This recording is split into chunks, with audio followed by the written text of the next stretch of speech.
Speaking inclusively, the power of gender-neutral language in English. Hello and welcome, learners. In today's lesson, we're diving into an important topic, gender-neutral language. We're specifically looking at how you can use this in your sentences. Gender-neutral language is respectful and inclusive, allowing us to communicate without making assumptions about gender. Gender-neutral language, also known as gender-inclusive language, avoids bias towards a particular sex or social gender. In English, this often means using terms that don't specify whether someone is male or female. It's about ensuring that everyone feels seen and respected in our communication. Examples include using they as a singular pronoun or firefighter instead of fireman. Traditionally, English uses he or she when referring to a specific person. However, not everyone identifies as male or female. To respect all individuals, we can use they as a singular pronoun. Let's look at an example. Traditional.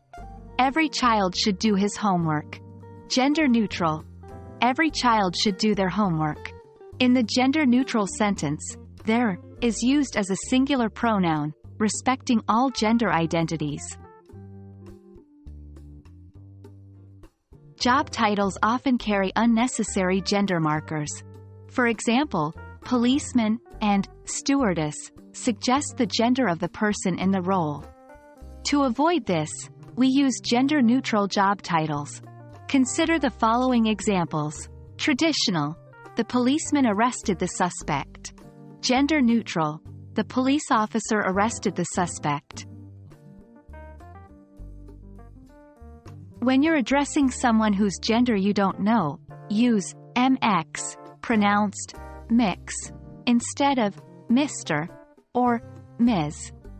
For example, traditional, Dear Mr. Smith. Gender neutral, Dear Mix.